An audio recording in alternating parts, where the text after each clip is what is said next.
pueblos indígenas y afromexicanos, de la que soy integrante, asimismo de la Unión Liberal de Ayuntamientos, de nuestra Sierra Juárez, mexicana, de mi pueblo, San Miguel Amatlán, que las personas indígenas reivindicamos nuestro derecho a vivir. Sobre todas las cosas está nuestro derecho a las 24 horas del día y a imaginar y a simbolizar, a gestionar la vida y la muerte, la economía y la salud, la alimentación y a lo sagrado, la organización, la asamblea, el acuerdo y la justicia, como finalmente nosotros lo acordemos y lo justifiquemos. Poco podría comprenderse en ciertas latitudes el significado profundo de lo que es ser tratados como menores de edad durante siglos. Poco podría comprenderse en los parámetros oficiales lo que es ser invisibilizados y a nuestras costumbres pisoteadas. A los anhelos que crecen nuestros niños y nuestros jóvenes, a los sueños que envejecieron en nuestros abuelos. Es decir, poco podría comprenderse lo que duele negarnos la vida. Por eso es tan significativo para nosotras y nosotros, los consejeros, esta intervención aquí con ustedes, compañeros. Porque de nuevo, nuestro Oaxaca, México, está presente en Naciones Unidas para alzar la voz, esa voz en donde exigimos la autonomía y la libre determinación de nuestros pueblos indígenas y afromexicanos de México. Ese es el objetivo que tiene nuestro Consejo. Exigir ser parte de una comunidad mundial que tiene retos conjuntos por delante. Ser indígena no es ser extraño y por lo tanto no pedimos nada que esté fuera de contexto. Ser reconocidos como sujetos de derecho público con personalidad jurídica y patrimonio propio. Ese es el objetivo de nuestro movimiento como Consejo Nacional.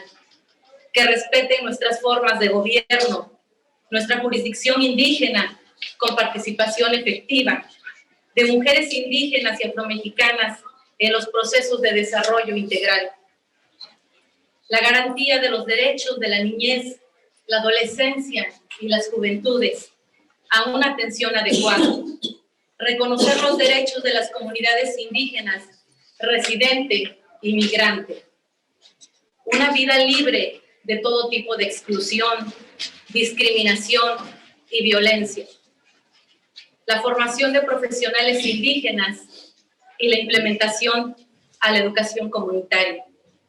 El acceso efectivo de servicios de salud y el reconocimiento a la medicina tradicional en todas sus vertientes. Me da gusto ver a las compañeras aquí presentes. Programas educativos bilingües e interculturales. La preservación del patrimonio cultural indígena, el uso, el desarrollo y la preservación tan importante que es nuestra lengua. Entre muchos otros temas que no son ni peticiones a deidades, ni exuberancias radicales, son simplemente y sencillamente los derechos razonables, manera de acceder a la vida que nos merecemos. Es verdad que el presidente de México, Andrés Manuel López Obrador, el día 5 de febrero del presente año, ha enviado una reforma constitucional que abarca mucho de los temas que he mencionado. De hecho, quiero manifestar aquí nuestro respaldo a dicha iniciativa y nuestro apoyo a las y los miembros del Congreso que deberían aprobarla a la brevedad. Sobre todo, quiero aprovechar este evento paralelo al Foro Permanente, que es tan trascendente, para dejar claro que, en efecto, promulgar todo esto en la Constitución Federal o Nacional es importante, pero lo más es la conciencia popular y la convivencia cotidiana.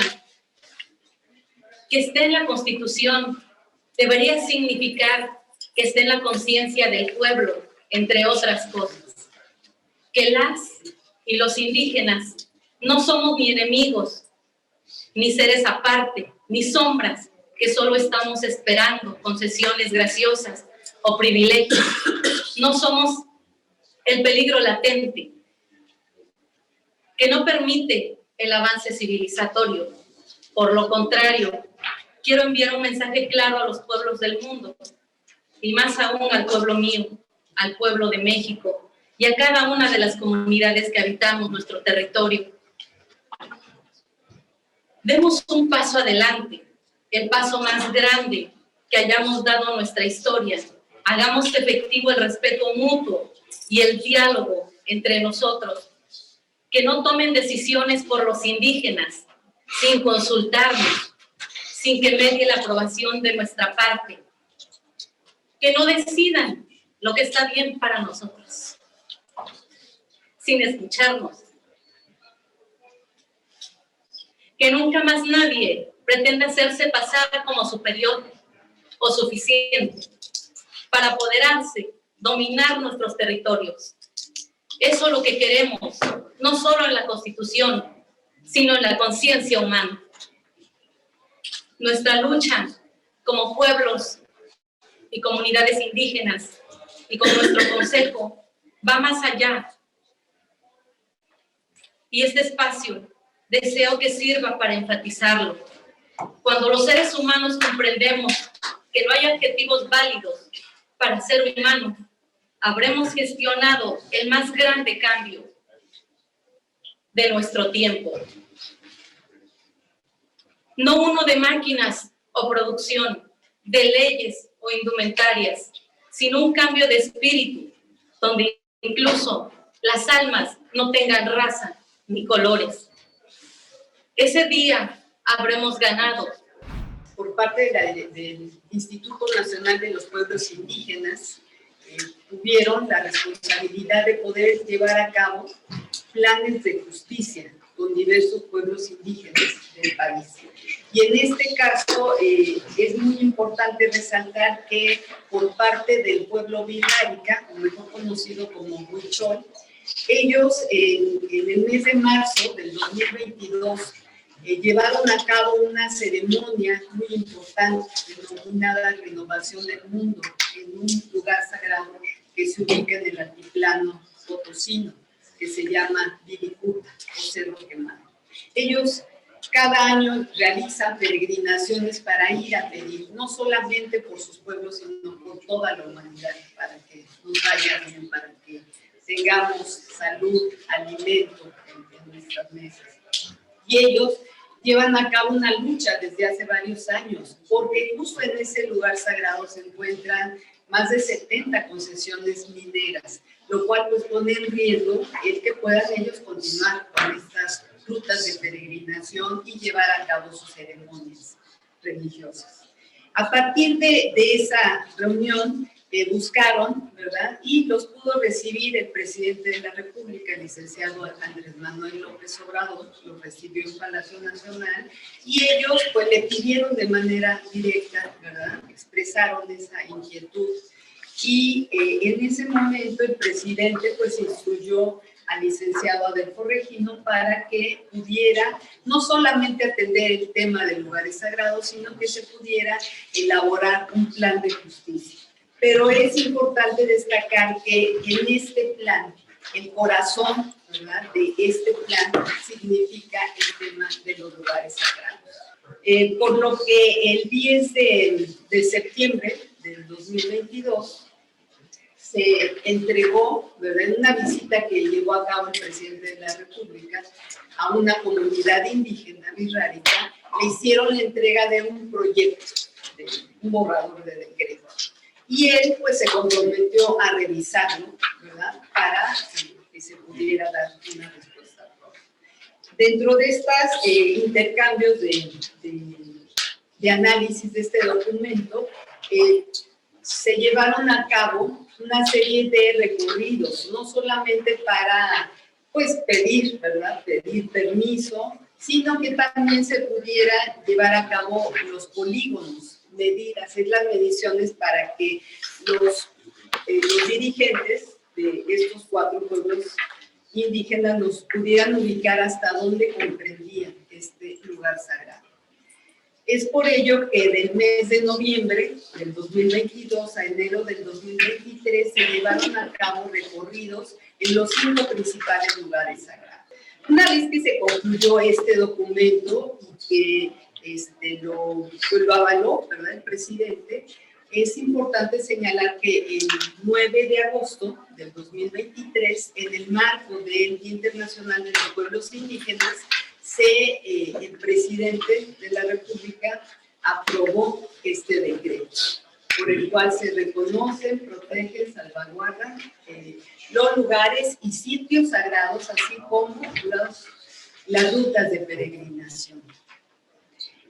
A partir de este decreto, ¿verdad?, se establece, ¿verdad?, que se tiene que proteger estos principales lugares sagrados. Estamos hablando de estos 5 lugares sagrados, pero también es importante señalar que existen otra serie de lugares y sitios sagrados. Dentro del decreto está establecido que se debe de instalar una comisión presidencial. Es por ello que el pasado 22 de agosto del 2023 se instaló esta comisión presidencial. Esta comisión está presidida por 9 dependencias de gobierno, 9 secretarías o ministerios, donde la Secretaría de Gobernación es quien preside esta comisión presidencial, y también participan dependencias que tienen que ver con cuestiones culturales, para atender las cuestiones de tierra, ¿verdad? Se encuentra la Procuraduría Agraria, también la Secretaría de Medio Ambiente, el Instituto Nacional de Antropología e Historia. Es decir, son varias de estas secretarías que tienen que ver con, ¿verdad?, brindar la atención para la problemática y los requerimientos que hace falta para atender estos compromisos. Y el objetivo principal de este decreto es, pues, reconocer, salvaguardar, ¿verdad?, y proteger estos lugares y sitios sagrados con la finalidad de que se les pueda reconocer el derecho a estos pueblos indígenas para que puedan continuar con sus ceremonias, con sus rutas sagradas, y que les respeten esos lugares sagrados. Uno de los puntos o de las cláusulas más importantes de este decreto es que queda prohibida las concesiones indígenas en estos lugares, lo cual, pues, es un gran avance. También es importante señalar que existe, ¿verdad?, como parte de estas cláusulas, el hecho de que se tienen que proteger las rutas de peregrinación, porque muchos de estos pueblos indígenas salen desde sus pueblos, desde sus comunidades, y utilizan, ¿verdad?, diferentes vías hasta poder cumplir y llegar a estos lugares sagrados. Entonces no existe una sola ruta de peregrinación, sino que son varias. Y también a Lina se le ha encargado el compromiso de que pueda elaborar un catálogo de lugares y de sitios sagrados, porque no son solamente estos 5 lugares, sino que existen más. Y pues se ha dado la tarea para poder trabajar. Obviamente todo esto pues se tiene que hacer de la mano, ¿verdad?, con los pueblos indígenas, porque ellos son los que determinan, ¿no?, y ubican estos lugares sagrados. En realidad yo solo quería hacer 2 comentarios generales. Por un lado, yo creo que el mayor consenso que ha logrado el movimiento indígena internacional, pues es la declaración. Yo creo que el hecho de que el 29 de junio del año 2006, el Consejo de Derechos Humanos haya aprobado esta declaración, y después acá, el día 13 de septiembre del año 2007, pues representa un hito en la historia de nuestros pueblos. Es el mayor consenso que hemos alcanzado a nivel mundial, y una vez que se adoptó la declaración, pues en efecto el mayor reto es la implementación, ya cómo ponerlo en práctica, porque podemos tener una declaración muy bonita, con frases muy bellas, con derechos consolidados, pero si esto no se lleva a la práctica, pues es letra muerta. Entonces, yo lo que quiero decirles que cuando nos fuimos, después del 13 de septiembre, pues nos fuimos con la tarea de cómo poner en práctica la declaración. Y creo que esa es una pregunta y ese es un desafío que tenemos todos quienes hemos participado en este proceso. Y en el caso de México, pues no ha sido fácil, como seguramente en otros lugares del mundo. Yo recuerdo, por ejemplo, que cuando se hizo la Constitución de la Ciudad de México, allá en la capital de nuestro país, se puso en el texto constitucional que las normas y principios de la declaración formaban parte de ese texto constitucional. ¿Y por qué lo hacíamos? Porque ustedes saben que particularmente en los regímenes jurídicos que siguen la tradición jurídica romano-francesa, pues las declaraciones no aplican de manera directa.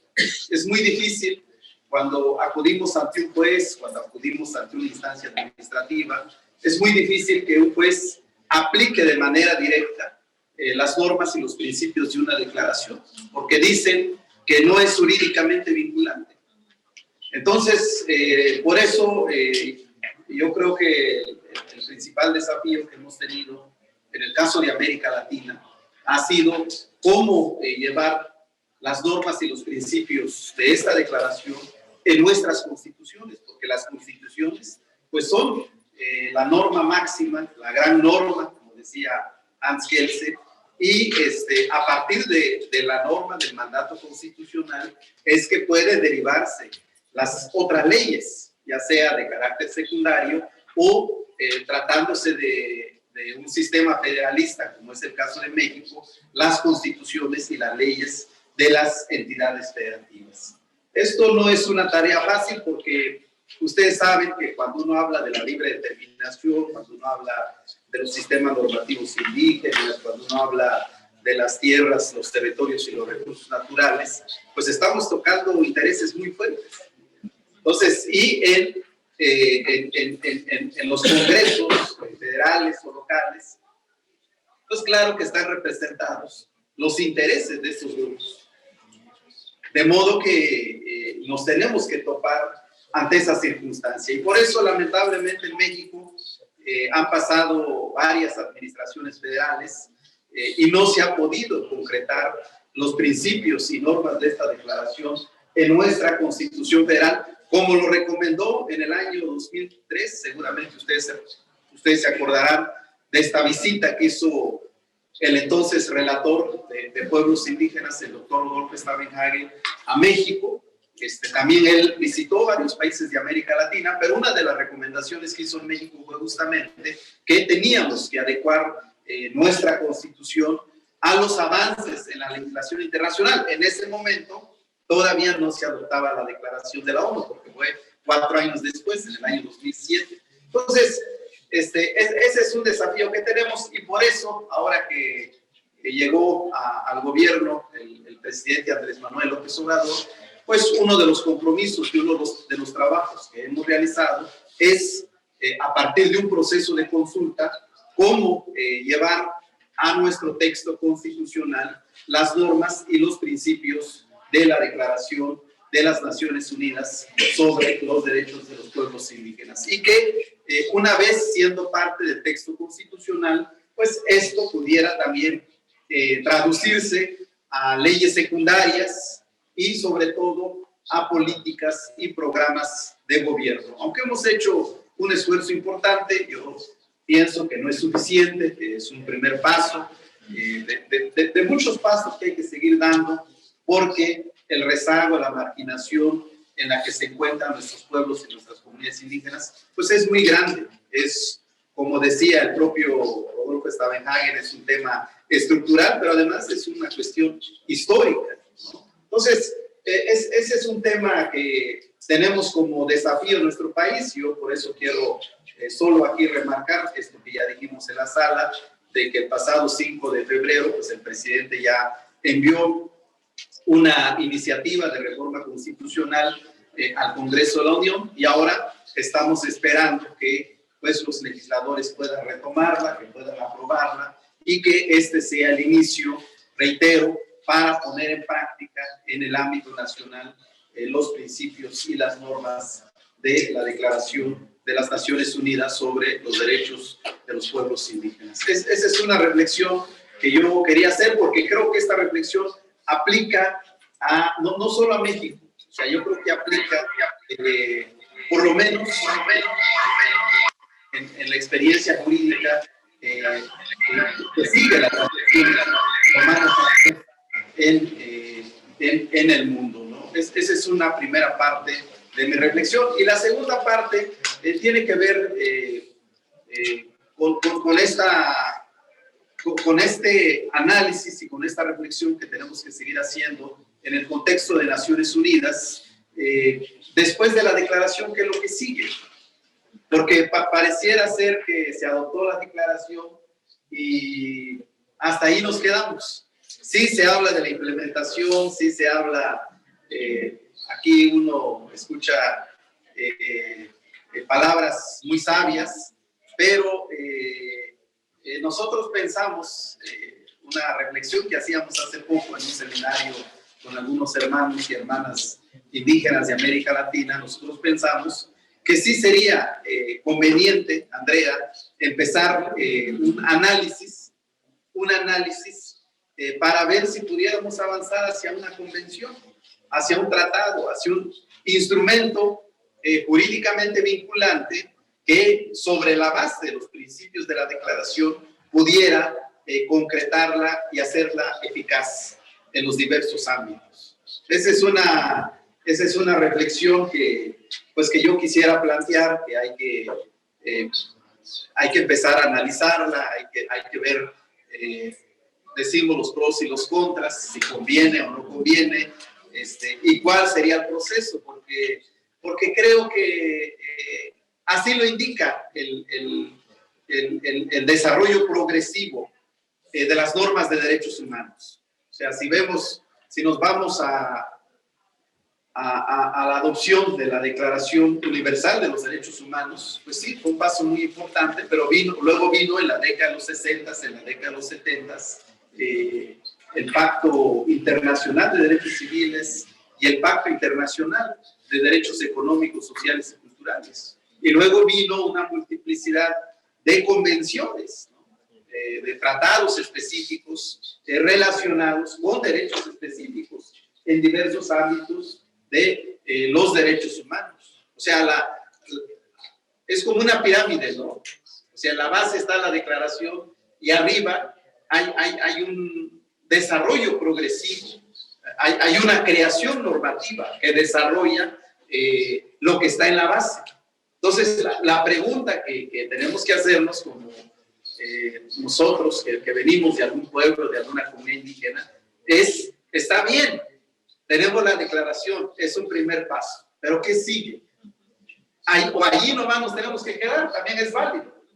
También es válido decir, pues ya no queremos más instrumentos jurídicos, hasta ahí se quedó con la declaración.